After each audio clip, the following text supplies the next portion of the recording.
오늘 우리가 살펴볼 시편 103편은 하나님을 찬양하는 시입니다. 먼저 시편 기자는 자기 자신에게 역사하셨던 하나님의 은혜를 스스로 찬양합니다. 1절과 2절 말씀입니다. 내 영혼아 여호와를 송축하라. 내 속에 있는 것들아 다 그의 거룩한 이름을 송축하라. 내 영혼아 여호와를 송축하며 그의 모든 은택을 잊지 말지어다. 시편 기자는 자기 자신에게 이렇게 외칩니다. 내 영혼아 여호와를 송축하라. 자기 자신에게 여호와를 송축하라 외치는 것은 하나님을 찬양하겠다는 그의 결의를 나타내는 것입니다. 그는 1절에서 하나님의 거룩한 이름을 송축하겠다 고백하는데요. 송축한다는 것은요, 무릎을 꿇는다는 의미입니다. 즉, 겸손한 마음으로 하나님을 예배하는 자세를 나타냅니다.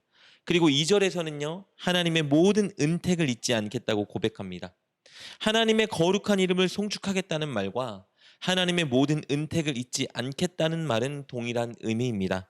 즉 하나님의 모든 성품과 하나님께서 행해 주신 모든 은혜를 찬양하고 예배하겠다는 의미입니다. 하나님께서 그에게 행해 주신 일은 다음과 같습니다. 3절부터 5절까지 말씀입니다. 그가 내 모든 죄악을 사하시며 내 모든 병을 고치시며 내 생명을 파멸해서 속량하시고 인자와 긍휼로 관을 씌우시며 좋은 것으로 내 소원을 만족하게 하사 내 청춘을 독수리같이 새롭게 하시는도다.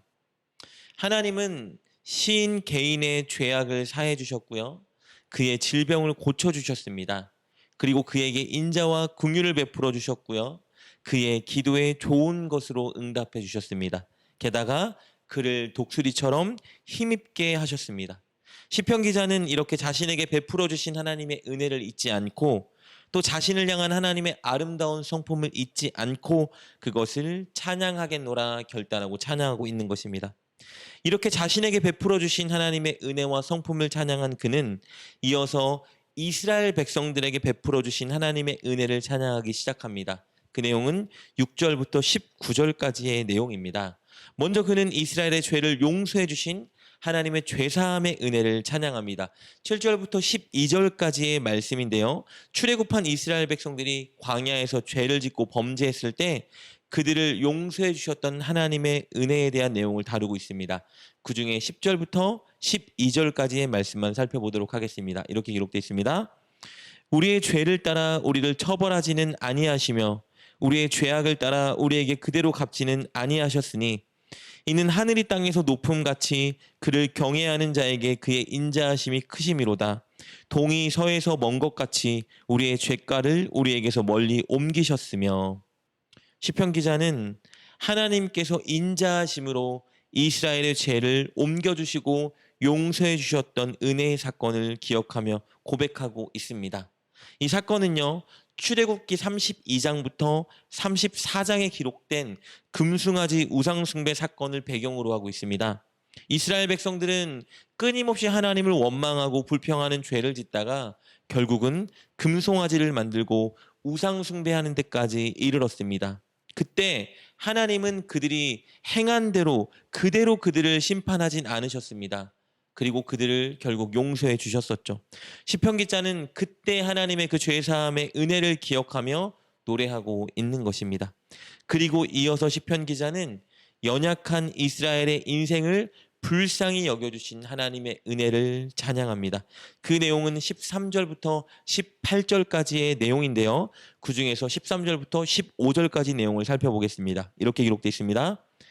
아버지가 자식을 긍휼히 여김같이 여호와께서는 자기를 경외하는 자를 긍휼히 여기시나니 이는 그가 우리의 체질을 아시며 우리가 단지 먼지뿐임을 기억하심이로다. 인생은 그날이 풀과 같으며 그 영화가 들의 꽃과 같도다. 하나님은 이스라엘을 포함한 우리 인생이 단지 먼지 같고 한날의 풀과 같으며 꽃과 같다는 것을 알고 계십니다. 우리는 먼지처럼 날아가 버리고 사라지는 그런 연약한 존재입니다. 오늘 피었다가 지는 풀과 꽃처럼 연약한 존재입니다. 하나님은 그런 우리 인생의 연약함을 아시고 우리를 불쌍히 여겨주시고 자식처럼 긍휼히 여겨주셨습니다. 지켜 보호해 주셨죠. 이스라엘을 바로 그렇게 긍휼히 여기고 사랑해 주시고 지켜 주셨는데 시편 기자는 그 은혜를 노래하고 있는 것입니다. 이렇게 시편 기자는 자기 자신에게 베풀어 주셨던 하나님의 은혜를 노래했고 더 나아가 자기 민족 이스라엘에게 베풀어 주셨던 하나님의 은혜를 노래하며 하나님을 찬양하자 선언하고 있었습니다. 그리고 끝으로 더 나아가서 시편 기자는 세상에 있는 모든 사람들과 심지어 하늘에 있는 천군 천사에게도 하나님을 찬양하자 하며 그들을 예배로 초청합니다.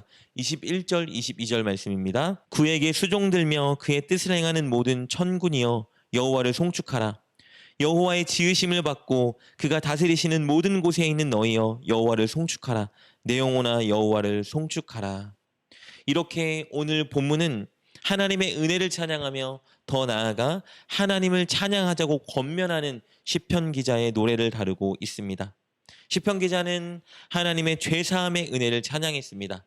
그리고 치료해 주신 하나님의 은혜를 찬양했습니다. 그리고 소원을 들어주신 하나님의 은혜를 찬양했고요.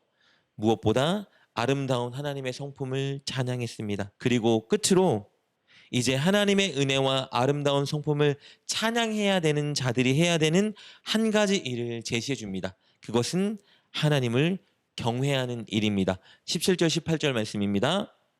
여호와의 인자하심은 자기를 경외하는 자에게 영원부터 영원까지 이르며 그의 은은 자손의 자손에게 이르리니 곧 그의 언약을 지키고 그의 법도를 기억하여 행하는 자에게로다. 여호와의 인자하심은 그분을 경외하는 자에게 향한다 고백합니다. 그래서 이 말은 우리가 여호와를 경외해야 된다라는 의미겠죠. 여호와를 경외하는 것은 18절에 기록된 것처럼 하나님의 언약과 말씀을 지키고 기억하며 행하는 것입니다. 사랑하는 여러분, 하나님은 오늘 본문의 시편 기자와 이스라엘에게 베풀어 주신 이 모든 은혜를 이미 우리에게 다 베풀어 주셨습니다. 하나님은 저와 여러분의 죄를 사해 주셨습니다. 우리를 지켜 보호해 주셨고요. 우리의 질병을 고쳐 주셨습니다. 우리의 기도를 들으시고요. 가장 좋은 것으로 응답해 주십니다. 이스라엘에게 베풀어 주신 인자와 궁일로 오늘도 우리를 동일하게 대하고 계십니다.